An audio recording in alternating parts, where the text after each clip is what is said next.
Hey, this is Mark Henry, author of Dancing with Energy, Healing Magic, and Mysticism, here to talk to you more about the occult and the paranormal. Well, today I'm going to be talking a little bit about a form of divination, cartomancy, which has existed alongside the tarot. And the name of that is the Lenormand Deck, also known as Petit Lenormand. This has been around since the 1800s, so it has existed alongside the tarot, although it is not quite as old. Now, the difference between the Lenormand cards and the traditional Rider-Waite deck and some of the other versions of the tarot is that the cards are smaller, so they're actually a little closer to playing cards. So, about this size. Rather than the standard 78 cards, of the major arcana and the minor arcana, there is only 36 cards. So less cards, smaller sizes, and I find it to be just as effective.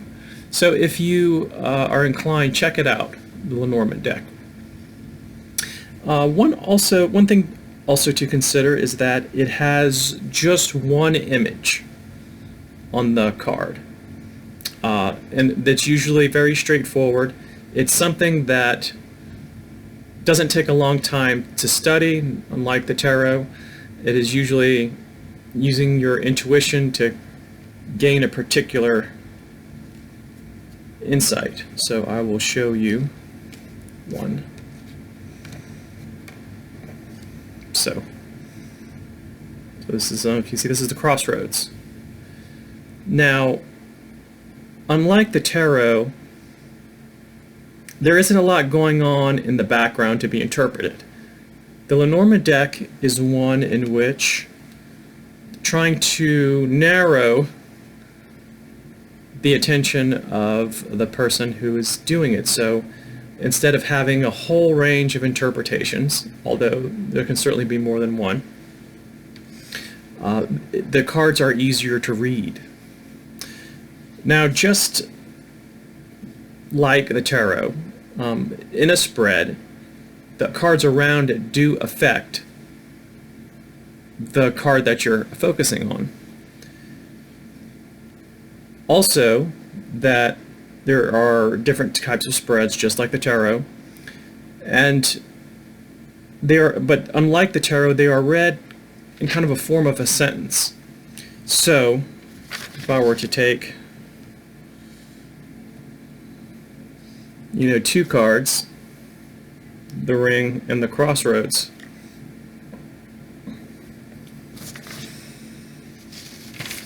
the key words and the interpretations would fit together and not necessarily be seen in kind of like a terribly holistic type of way. So it's much more straightforward than the tarot. Almost like some people say, that's almost like reading hieroglyphics. In fact, it's read sometimes in pairs rather than in like a whole bunch of cards together to come up with a particular picture.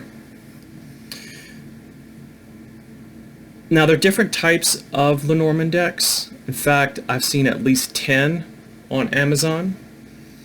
The one that I am dealing with is called Under the Roses. And that phrase means buried secrets. In the Roman times, roses meant confidentiality and secrets and hidden things, so that particular deck deals with things that are happening behind the scenes. Although most of the cards are the same as the traditional Lenormand decks as far as how they're labeled. The Crossroads is one in which it kind of crosses, all the other decks. So if you have one, then you know the other. And I will show you a couple cards right now. So just to demonstrate the one image, So this would be the Whip, a fun card. it typically indicates a little bit of punishment, and not necessarily what one might see in this card as punishment. There is also room to put a card to represent the Querent. And with this particular deck, Under the Roses, they have multiple races. So you might have the lady to represent maybe a young woman. You also have the lady. And you'll have the same thing as the gentleman and the child, to represent whoever is seeking answers to their questions. Now, I showed you the crossroads already. The crossroads typically mean that there is a choice to be made, a decision to be had.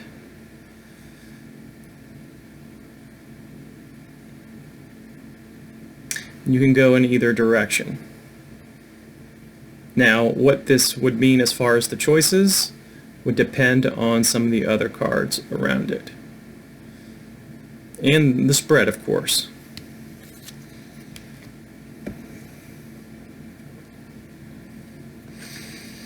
So you can also have, for example, the Sun, which is a tarot card, which it is similar.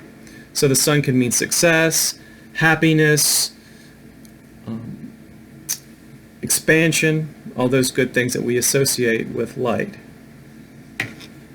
In contrast, we have the Moon, which is also in the Rider-Waite deck, which can mean shadows, illusion, magic, things not exactly seeming the way that they are, because the Moon doesn't have its own light.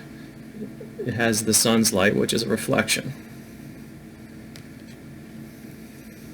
So a lot of these are the same. And then you might have something like the Ring, which intuitively we know what wedding rings mean. It can mean a contract, commitment, partnership. So these cards and their symbols are not obscure, and they're not hard to read. The Lenormand deck has a reputation of being very meat and potatoes, very straightforward, a minimum amount of interpretation. It's a fast read. It's when you want an answer and you don't want any bullshit, so to speak.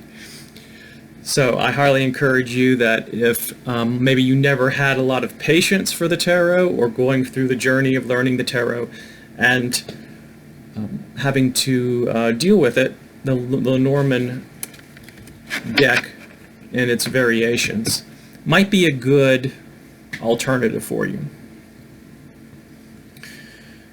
So there are different spreads, and I like simple spreads. So you might have a 3-card spread, and the way I would encourage you to do this would be the 3-card spread might be, okay, so you draw your cards. The middle one would be the basis of the situation, what you're dealing with. On the left, that is considered the influencing card. That is the card that is affecting the matter. And then on the right would be the action that is going to be taken into the future. That would be the 3-card one. The 5-card is typically done where, again, you have the basis of the matter in the middle. The far left would be the past. The next one over to the right would be the recent past. Again, the middle would be the matter. Past that to the right would be the immediate future, and then the one to the furthest right would be a little further into the future. So you can still do the temporal, the time elapse of events in your interpretation. So, any questions? That's just very much a quick introduction into the Lenormand deck. You, of course, can just go ahead and do more complicated sort of spreads, just like anything else. But they're fun, and they're fun to play with. So, in any case, please subscribe and like. I added a video on Patreon recently, so check it out if you haven't subscribed. And I'm always open to receiving your support. A lot of times I put second parts of the videos from YouTube onto Patreon, so for the people that want to learn more. Alright, well, I will see you in a future video. Thanks for the support. Have a good week.